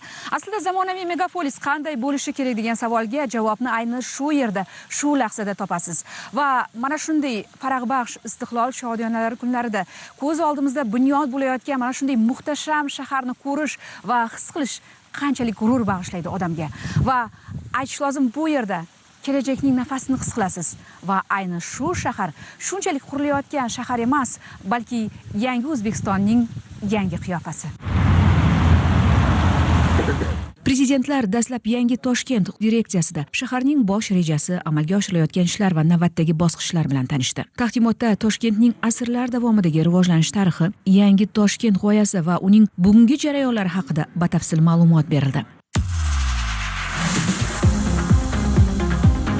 Yangi O'zbekistonning betakror brendi, Yangi Toshkent kelajak shaharsozligining konseptual modeli, zamonaviy urbanistika tamoyillari, ekologik barqarorlik mezonlari va innovatsion muhandislik yechimlari uyg'unlashgan holda yangi hayot makoni barpo etilmoqda. Toshkentning yirik megapolisga aylanishi albatta davr talabi. Aholi sonining o'sishi va shiddatli urbanizatsiya shaharsozlikda yangicha yondashuvlarni taqozo etmoqda. Shu ma'noda qariyb 20 ming gektar maydonni egallagan Yangi Toshkent loyihasi nafaqat poytaxtning, balki butun O'zbekistonning o'ziga xos tashrif qog'oziga aylanadi. U alohida ajralgan hudud emas, balki amaldagi poytaxtning uzviy davomi sifatida katta istiqbollarni ochadi. Dastlabki ma'lumotlarga ko'ra, yangi shahar 2 million aholiga mo'ljallangan bo'lib, uning eng ustuvor jihati puxta o'ylangan infratuzilmasidir. Bu yerda barcha kommunikatsiya tarmoqlari noldan tortilib, zamonaviy ma'naviy, ma'rifiy, ko'ngilochar, madaniy, sport va ta'lim obyektlari bunyod etilmoqda. Har bir detalga alohida e'tibor qaratilgan. Aytilganidek, mazkur mega loyiha mamlakat urbanizatsiya strategiyasining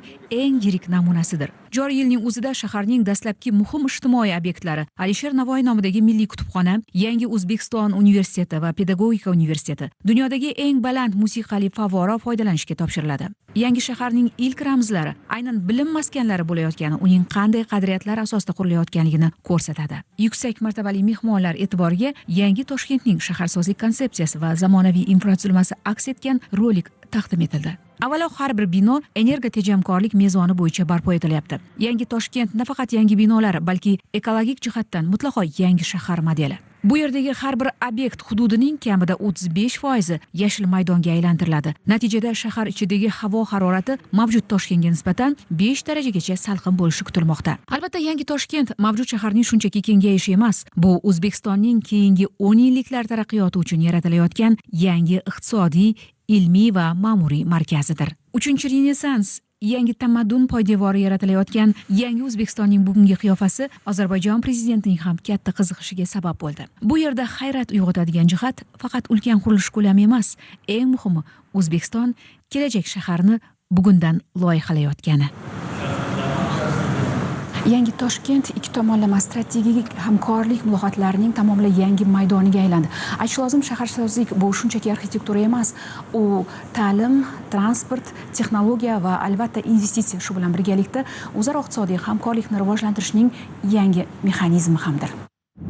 Yangi Toshkent hududida zamonaviy ta'lim infratuzilmasini shakllantirish, yoshlarga jahon standartlari asosida bilim olish uchun munosib sharoit yaratish maqsadida keng ko'lamli loyihalar amalga oshirilmoqda. Ayni paytda bu yerda Nizomiy Ganjaviy nomidagi Milliy pedagogika universitetining zamonaviy kampusi barpo etilmoqda. Prezidentimiz Shavkat Mirziyoyev va Ozarbayjon Respublikasi prezidenti Ilhom Aliyev yangi Toshkent hududida bunyod etilayotgan mazkur zamonaviy kampus va ta'lim majmuasi bilan tanishdilar. Davlat rahbarlari dastlab universitet oldida ikki xalq o'rtasida abadiy do'stlik va qardoshlik ramzi sifatida daraxt ko'chatini qadadilar. Shundan so'ng prezidentlar Nizomiy Ganjaviy muzeyi faoliyatini ko'zdan kechirdi. Muzey ekspozitsiyalarida O'zbekiston va Ozarbayjon o'rtasidagi ko'p asrlik do'stlik rishtalari, xalqlarimizning tarixiy madaniy mushtarakligi, shuningdek bugungi kunda ijtimoiy-iqtisodiy sohalarda amalga oshirilayotgan keng ko'lamli hamkorlik ishlari ham o'z ifodasini topgan. Ushbu oliygoh yangi Toshkent hududining 40 gektar maydonida barpo etilgan bo'lib, umumiy hisobda 20 ming o'rinli o'quv binolari hamda 5 ming o'rinli talabalar turar joylarini o'z ichiga oladi.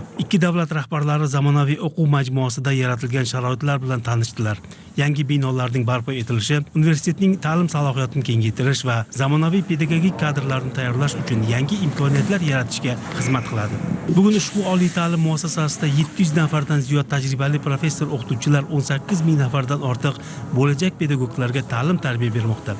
Ular orasida 60 nafardan ortiq xorijlik pedagoglar, dunyoning 13 ta mamlakatdan kelgan talabalar ham bor. Davlat rahbarlari O'zbekiston va Ozarbayjondan kelgan o'qituvchi va talabalar bilan muloqot qildilar. Uchrashuvda ta'lim sohasida ikki davlat o'rtasida yo'lga qo'yilgan hamkorlik samaralari haqida fikr almashildi. O'qituvchi va talabalar ikki davlat o'rtasida ta'lim sohasida amalga oshirilayotgan hamkorlikda mamnunligini bildirib, bu do'stona munosabatlar doim mustahkamlanib borishiga ishonch bildirdi. Davlat rahbarlari ham ikki xalq o'rtasidagi azaliy do'stlik va qardoshlik rishtalari, jumladan ta'lim va ilm-fan sohasidagi hamkorlikni yanada kengaytirish muhimligini ta'kidladilar. O'quv jarayonlarini zamonaviy raqamli platformalar orqali boshqarish, ta'lim va ilmiy faoliyatni raqamlashtirish bo'yicha ham yangi yondashuvlar joriy etiladi. O'zbekiston va Ozarbayjon o'rtasidagi do'stlik munosabatlari yangi mazmun bilan boyib bormoqda. Yangi Toshkentda barpo etiladigan Ozarbayjon bog'i ana shu yaqin aloqalarning o'ziga xos ramzi bo'ladi. Ozarbayjon Respublikasi prezidenti Ilhom Aliyevning O'zbekistonga davlat tashrifi doirasida mazkur bog'ga tamal toshi qo'yishga bag'ishlangan tantanali marosim bo'lib o'tdi. Loyihaga ko'ra majmuada Ozarbayjonning boy tarixi, madaniyati va milliy an'analari keng namoyon etiladi. Bog'dagi inshootlar qiyofasida esa Ozarbayjon milliy me'morchiligiga xos uslub va naqshlar o'z aksini topadi. Marosimda ikki davlat rahbarlari Shavkat Mirziyoyev va Ilhom Aliyev birgalikda bog' poydevoriga ramziy kapsula qo'ydilar. Yangi Toshkentda qad rostlaydigan Ozarbayjon bog'i ikki xalq o'rtasidagi tarixiy do'stlik, o'zaro hurmat va yaqin hamkorlikning yana bir yorqin timsoli bo'ladi.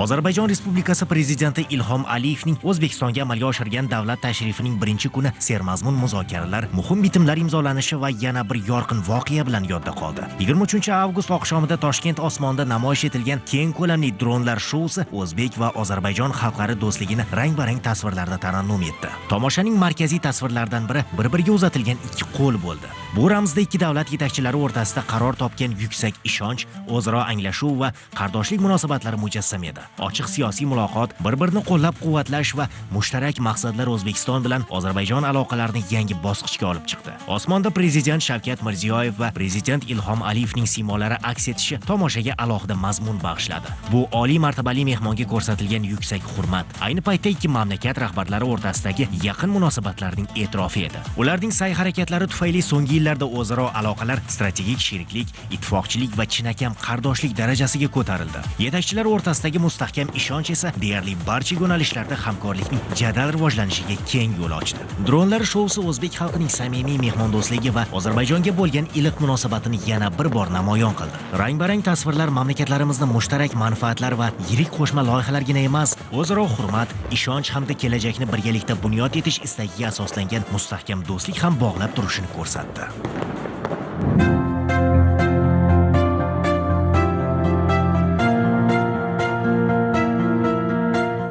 Toshkent shahrida O'zbekiston birinchi xonimi Ziroat Mirziyoyeva va Ozarbayjon birinchi xonimi Mehribon Aliyevaning uchrashuvi bo'lib o'tdi. Qo'shma dastur doirasida birinchi xonimlar Islom sivilizatsiyasi markaziga tashrif buyurdilar. Markaz ekspozitsiyalari O'zbekiston hududida shakllangan qadimiy sivilizatsiyalardan tortib, bugungi yangi O'zbekistonning taraqqiyot bosqichigacha bo'lgan tarixiy jarayonlarni yaxlit manzara sifatida namoyon etadi. Ziroat Mirziyoyeva va Mehribon Aliyeva islomgacha bo'lgan sivilizatsiyalar zali, birinchi va ikkinchi renessans davrlariga bag'ishlangan ekspozitsiyalar, shuningdek, yangi O'zbekiston zali bilan tanishdilar. O'zbekiston va Ozarbayjon xalqlari o'rtasidagi ko'p asrlik tarixiy va madaniy aloqalarni aks ettiruvchi muzey eksponatlarini ham ko'zdan kechirdilar.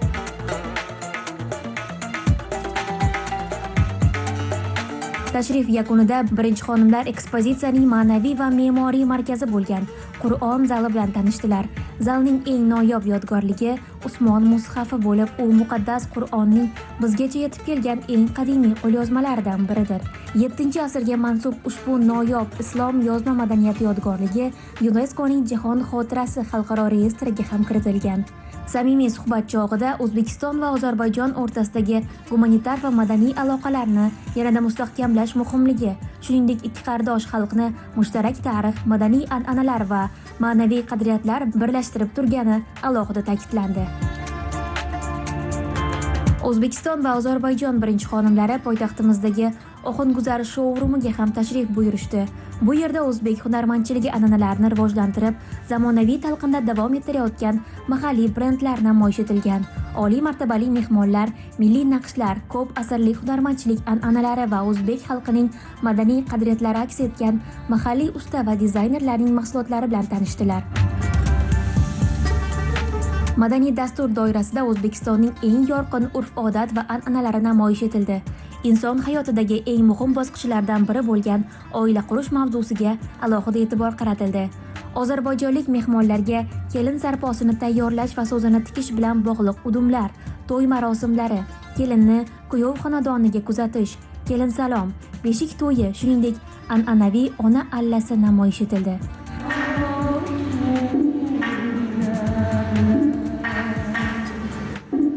Madaniy dastur qardosh O'zbekiston va Ozarbayjon xalqlarining urf-odatlari va qadriyatlaridagi mushtarak jihatlarni ham alohida namoyon etdi.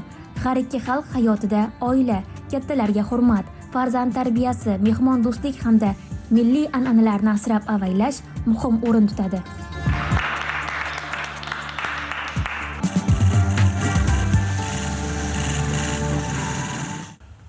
Qardosh davlat rahbarining mamlakatimizga davlat tashrifining 2-kuni Buxoro shahrida davom etdi. O'zbekiston va Ozarbayjon yetakchilari Buxoroning jahonga mashhur tarixiy obidalarini ziyorat qildilar.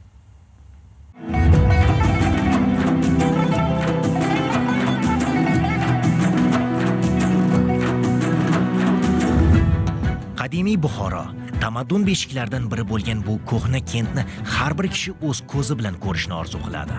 Shaharning har bir obidasi, har bir ko'chasi uzoq o'tmishdan so'zlaydi. Bu muazzam zamindan yetishib chiqqan buyuk mutafakkirlar, olim va ulamolarning merosi bugun ham dunyo ilm fani va ma'rifat rivojida muhim o'rin tutadi. Bu yerga kelgan inson o'zini go'yo 1000 yillik tarix bag'rida his etadi.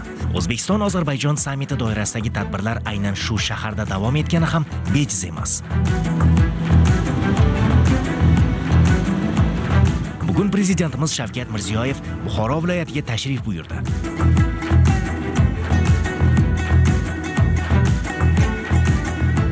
Davlatimiz rahbari dastlab Bahovuddin Naqshband majmuasini ziyorat qildi. Qadimiy Buxorodan 12 kilometr uzoqlikda joylashgan ushbu obida islom olamining ulug' qadamjonlaridan biri hisoblanadi. Mazkur ziyoratgohda Naqshbandiya tariqatining asoschisi, 14-asrda yashab o'tgan alloma ajdodimiz Bahovuddin Naqshband dafn etilgan. Asrlar davomida shakllangan majmua tarkibida maqbara, Abdulazizxon tomonidan ziyoratchilar uchun bunyod etilgan xonaqoh, ikkita masjid, shayboniylar, ashtarxoniylar va mang'itlar sulolalariga mansub hukmdorlar dafn etilgan qabriston, shuningdek tasavvuf tarixiga bag'ishlangan muzey bor. Davlatimiz rahbari tashabbusi bilan majmua yanada obod qilinib, tarixiy qiyofasi tiklandi. Avvalo toqi Miyona darvozasidan maqbaragacha olib boradigan qadimiy yo'lak qayta ochildi. Darvozaning ikki tomonida bog'lar barpo etildi. Muzey va tahoratxonalar qurildi. Buxoro hukmdori Doniyolbiy tomonidan bunyod etilgan madrasa ham qayta tiklanmoqda. Ziyorat tamomiligiga ko'ra bu yerda Qur'on oyatlari tilovat qilinib, xalqimizga tinchlik va farovonlik tilab duo qilindi. سبحان ربك رب العزة عما يصفون وسلام على المرسلين والحمد لله رب العالمين.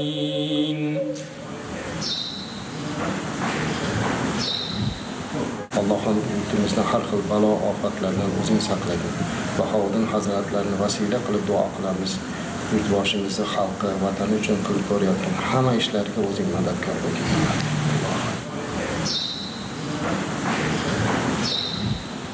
Umrboqiy qadriyatlarga ehtirom bugun mamlakatimiz taraqqiyoti, uning tashqi siyosatdagi muvaffaqiyatlarga ham mustahkam asos bo'lib xizmat qilmoqda.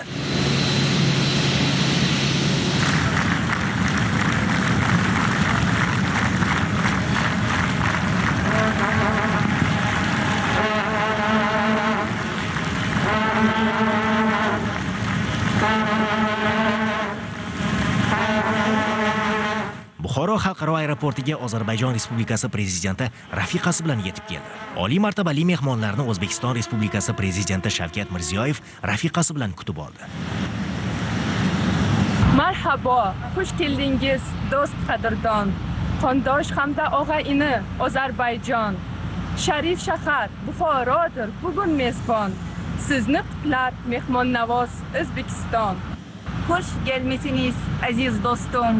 Gardash Babaji Ozarbayjon bugun shonli Buxoro shahri ev sahibidir. Gunohparvar O'zbekiston sizni qarshilayir. Xush kelibsiz aziz mehmon. Hurmatli gunoh xo'sh kelibsiz. Xush kelibsiz aziz mehmon. Hurmatli gunoh xo'sh kelibsiz. Xush kelibsiz aziz mehmon.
O'zbekiston va Ozarbayjon o'rtasidagi qardoshlik va do'stlik rishtalari ikki tomonlama hamkorlikka alohida mazmun bag'ishlaydi. Bu sheriklik iqtisodiy manfaatlar bilan birga o'zaro ishonch, hurmat va samimiyatga yo'g'rilgan.